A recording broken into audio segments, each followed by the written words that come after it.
Facebook page সারা জীবনের জন্য কিভাবে ডিলিট করতে হয়। হ্যালো এভরিওয়ান, আসসালামু আলাইকুম। আমরা যে ফেসবুক পেজগুলো ব্যবহার করি অনেক সময় প্রয়োজন মনে করি এগুলো ডিলিট করার জন্য। তো এই ভিডিওতে দেখাবো সারা জীবনের জন্য আপনি কিভাবে ফেসবুক পেজ ডিলিট করে দিতে পারেন। তো ফেসবুক পেজ ডিলিট করার জন্য অবশ্যই ভিডিওটা শেষ পর্যন্ত দেখুন এবং সাবস্ক্রাইব অথবা ফলো করে আমাদের সঙ্গেই থাকুন। চলুন শুরু করা যাক। আপনি যদি বেকার হয়ে থাকেন একটু মন দিয়ে শুনবেন। দেখেন আমি সেলফ অ্যাপটা ওপেন করে দিলাম। আপনারা যারা আমাকে একটু হলেও চেনেন, আমি কিন্তু এই সেলফ মাই বিজনেস প্ল্যাটফর্ম থেকে প্রায় লাখ টাকা প্লাস ইনকাম করি এবং আমাদের মেম্বাররা কি পরিমাণ ইনকাম করে একটু দেখেন।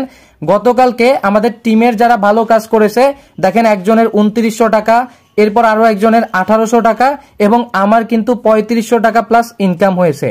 আপনিও যদি বেকার না থেকে অনলাইন থেকে ইনকাম করতে চান, এই ভিডিও ডেসক্রিপশনে আমার ফেসবুক অ্যাকাউন্টের লিংক আছে, আমার সঙ্গে অবশ্যই যোগাযোগ করবেন, সর্বোচ্চ সাপোর্ট পাবেন ইনশাআল্লাহ। ফেসবুক পেজ সারা জীবনের জন্য ডিলিট করার জন্য আমরা ফেসবুকের যে অফিসিয়াল অ্যাপটা রয়েছে এইটা ওপেন করে দিলাম। ওপেন করে দেওয়ার পরে আমাদের যে ফেসবুক অ্যাকাউন্টের আন্ডারে ফেসবুক পেজটা রয়েছে, অর্থাৎ আমরা যেই ফেসবুক পেজটা ডিলিট করব ওইটা ওপেন করে নিলাম। এরপর ডিলিট করার জন্য হাতের ডান পাশে দেখেন 3 লাইন রয়েছে, এই 3 লাইনে ক্লিক করে ফেলেন। এরপর উপরে দেখেন সেটিংস অপশন রয়েছে, এখানে আপনি ক্লিক করে ফেলেন। এখানে ক্লিক দেওয়ার পরে অনেকগুলো অপশন পেয়ে যাবেন। আপনি একদম নিচে চলে আসেন। নিচে আসার পরে এখানে একটা অপশন পেয়ে যাবেন অ্যাক্সেস অ্যান্ড কন্ট্রোল বলে। আপনি এখান থেকে অ্যাক্সেস অ্যান্ড কন্ট্রোল এই অপশনে ক্লিক করে ফেলবেন। এখানে ক্লিক দেওয়ার পরে আপনার সামনে একটা অপশন চলে আসবে ডিঅ্যাক্টিভেশন অ্যান্ড ডিলেশন। আপনি এই অপশনের উপরে ক্লিক করে ফেলবেন। এখানে ক্লিক দেওয়ার পরে দুইটা অপশন পাবেন, একটা হচ্ছে ডিঅ্যাক্টিভ পেজ আর একটা হচ্ছে ডিলিট পেজ। আপনি যদি ফেসবুক পেজটাকে ডিঅ্যাক্টিভ করতে চান কিছুদিনের জন্য তাহলে ডিঅ্যাক্টিভ পেজ সিলেক্ট রাখবেন, আর যদি আপনি ফেসবুক পেজটাকে সারা জীবনের জন্য ডিলিট করতে চান তাহলে আপনি ডিলিট পেজের উপরে ক্লিক করে ফেলবেন। এরপর এখানে পেয়ে যাবেন কন্টিনিউ বলে একটি অপশন, এখানে ক্লিক করে ফেলবেন। এখানে ক্লিক দেওয়ার পরে আপনাকে বলতে হবে যে আপনি কেন ফেসবুক পেজটাকে ডিলিট করতে চাচ্ছেন। যদি আপনি এখান থেকে আপনার রিজন সিলেক্ট করতে চান তাহলে আপনি এখান থেকে সিলেক্ট করতে পারেন, অথবা আপনি এখান থেকে জাস্ট কন্টিনিউ অপশনে ক্লিক করে ফেলতে পারেন।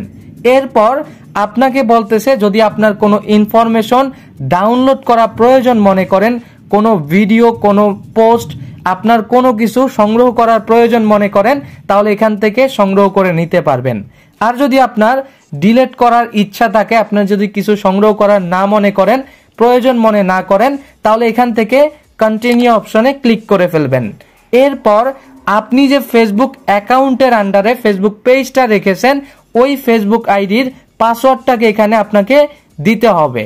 আমি এখান থেকে আমার যে ফেসবুক আইডির পাসওয়ার্ডটা রয়েছে ওই পাসওয়ার্ডটা আমি এখানে দিয়ে দিচ্ছি। পাসওয়ার্ডটা দিয়ে দেওয়া হয়ে গেলে কন্টিনিউ অপশনে ক্লিক করে ফেলবেন। এরপর আপনার সামনে দেখবেন এইরকম একটা অপশন চলে আসবে। আপনাকে আবারও জিজ্ঞেস করা হচ্ছে আপনি কি আসলেই ফেসবুক পেজটা ডিলিট করতে চাচ্ছেন। যদি ডিলিট করতে চান কন্টিনিউ অপশনে ক্লিক করে ফেলবেন। এরপর আবারও জিজ্ঞেস করতেছে ডিলিট করতে চাচ্ছেন, তাহলে এখান থেকে ডিলিট পেজ অপশনে ক্লিক করে ফেলবেন। এখানে যদি আপনি ক্লিক করে ফেলেন আপনার সামনে দেখবেন এইরকম একটা ইন্টারফেস চলে আসবে, অর্থাৎ আপনার এই ফেসবুক পেজটা থেকে লগ আউট করে আপনার ফেসবুক আইডিতে নিয়ে আসবে।